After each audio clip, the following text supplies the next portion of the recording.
Hi, Paul. Hi. I'm glad that you look a lot better than the day I saw you that night. Yeah, So, I hope I do. and I heard that you was in ICU, a critical Yeah, condition that scares so much that when we heard that you were in ICU. that's correct. They only moved me up here in the last couple hours into a regular hospital room. So Oh, since I got in here Saturday night, I have been in ICU until now.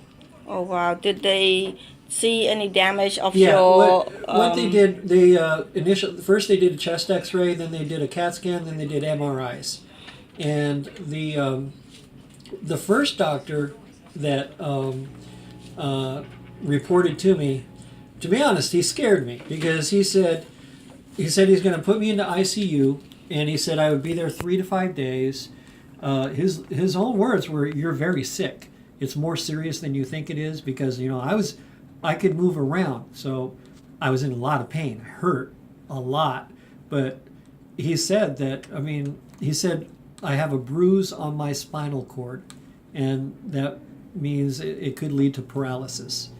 And then what scared me is when he said the best case scenario is you could get better and you can walk and move, but the pain will probably stay with you for the rest of your life.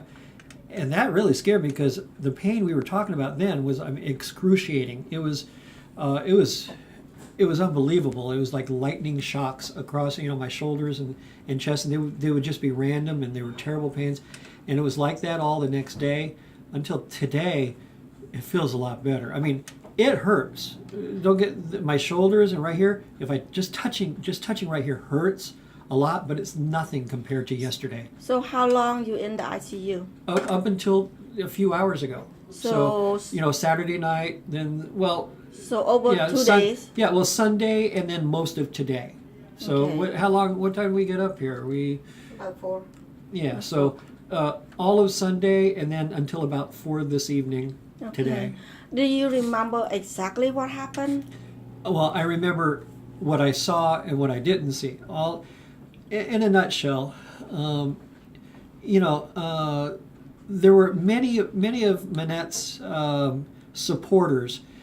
Not all of them could be his bodyguards. I mean, there's no way all of them could be his bodyguards. Of course, he had private bodyguards there, but there were so many of his supporters and followers that were wearing suits, and they were lined up kind of along the sidewalk that leads to the restaurant. And as it started getting to around 8:30, it started getting late. Instead of being dropped off in front where he was originally planned to be dropped off at front, where I was ready and the police had kind of cleared it off, and it would have been easy. I would have been able to do it there.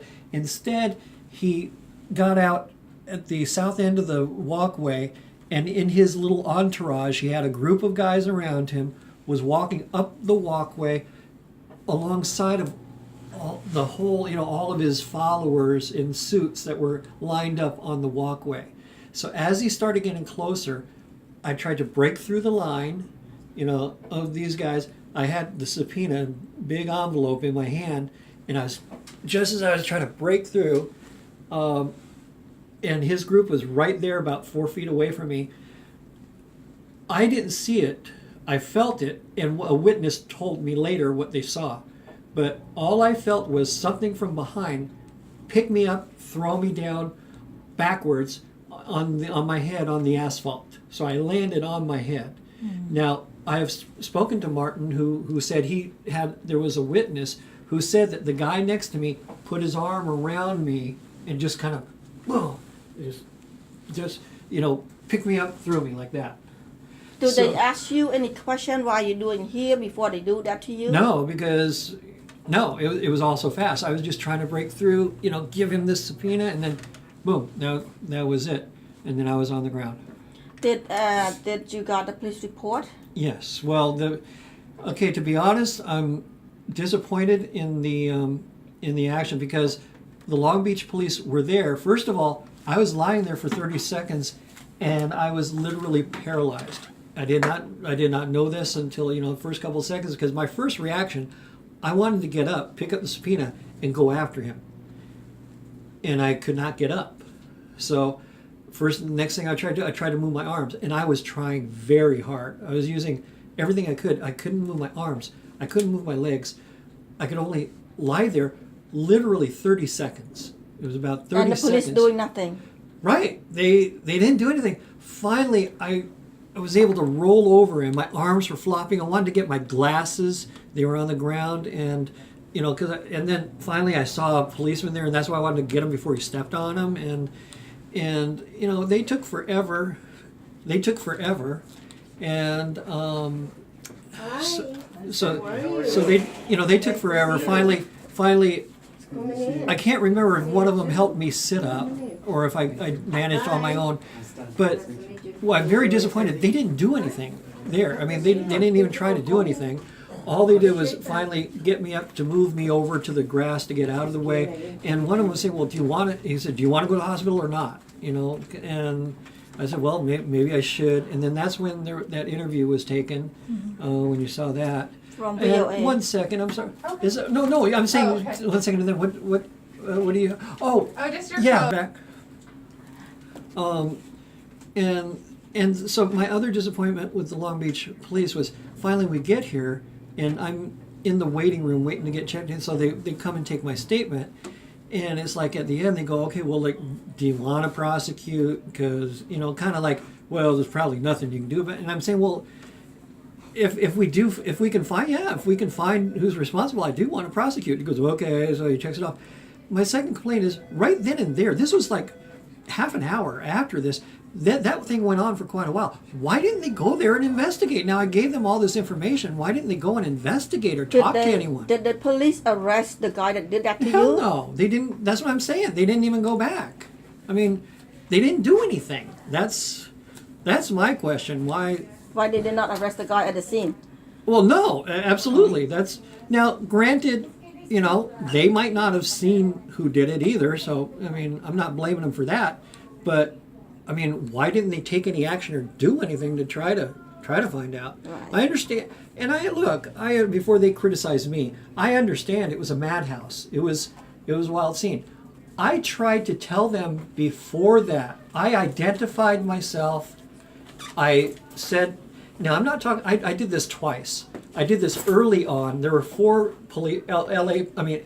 Long Beach Police Department. There were 4 of them lined up in front of the restaurant. And I walked up to him, explained what I showed ID, what I'm doing there. And the first guy said, well, it's like, you know, we don't care about that. We got more important things right here we're dealing with. And I'm trying to point out to him, look, what I'm dealing with is the most important thing. I mean, the guy is going to come here. I'm going to be approaching this guy. This is where all the action is going to be. This is what you're here for. But no, we got more important things to do. Okay, that's fine. So finally, when it got closer to the time and they cleared out that area, then there were 2 Long Beach PD. And again, this time I showed my ID, I showed the subpoena, explained. And I did this for a different reason. I said, because now the clear area was clear, I was telling them, look, I'm letting you know ahead of time. When he comes out and comes in here, I'm going to approach him because I'm a licensed investigator. I have a subpoena to serve to him. And I don't want you to think I'm attacking him. And they go, okay, well, hold on, let me show to my sergeant. Showed my ID to the sergeant. Came back, said, fine. The problem was, as I described earlier, he didn't come that way. He came through the crowd, and then that's what happened. He's scared, so he had to come from the back door. Well, it wasn't even the back door. It's on the I had side. someone waiting at the back door just in case. No, he came in the front. He just came from the side instead of in the front. Yeah, I mean it's both the front. He came from the walkway instead of the parking lot. You know, it's parallel. Uh-huh. You know, and he was with his little entourage. Okay. Yeah. Is it any way for us to get the police report that we can send to our attorney? I'll see. I don't even have it. I mean, I have the number. You know, they gave me in fact, I got to find out about this because he called it an incident report. Now I know the difference between an incident report and a police report, so I'm going to have to investigate that further. But I haven't. I mean, since it just happened that night, you know, I haven't gone anywhere, and we haven't. We need the police report, not the incident report. I know, yeah. And so far there is no police report because Okay. all they did was take an incident report from me. We have to find the police Oh, report. I know. Yeah. Well, and because what they did, that's wrong. Well, you're telling me. Yeah. Yeah. And I feel so bad that Don't you feel got bad for me. hurt, and It's okay. you know, it shouldn't happen that way. Right. No, of course it Yeah, shouldn't. it shouldn't No. happen that way. No, that's correct. And I'm appreciate what you did for us, for our people. Of course, And I appreciate it. you know, it's so emotional that Me too. it's I've you do a good thing for Well- other people, and then you got hurt yourself. Well, So don't worry it's, about that. I mean, it's emotional for me that you're not the only ones. Other people have come, and you know, it touches my heart that that you would come, I'm sorry. like this. No, don't be sorry. Yeah. I would like us to get a picture of you before you leave. I would like Yeah. to have a picture too. Okay. And I want to give you my email address because I am reaching out to everyone. As you know, people were videotaping the entire night for hours. Yes. We are trying to find out about those cameras. I don't know if you noticed the 4 big cameras that were up in the parking lot. So we're investigating that. It's probably have to go through the Long Beach Police Department. But we also want the personal cameras that might have videotaped anything in that area right at that time. I know that Channel 7 News is on the spot. They're also on the helicopters. Oh, That it was Channel 7. they were there that night? They was there. Channel 7. I've never seen anything on Channel 7 on it. So You want to see it? no, I haven't seen it. So if anyone's got a clip of that, I would like to see that too. I'm pretty sure that some video, Okay. somebody have video. Well, that's what we're reaching out. Especially want to see anyone that has scenes of what happened right there where I was. So we're not letting this go. I mean, the people I was working for, they're trying to put the information together too, and we're trying to get this all. Okay, together. I'm going to. I need your email Yes, I address wanna- and that's and what my I- email address. Okay. Should I start now? Yeah. Yeah, go ahead. Go Bye ahead. bye.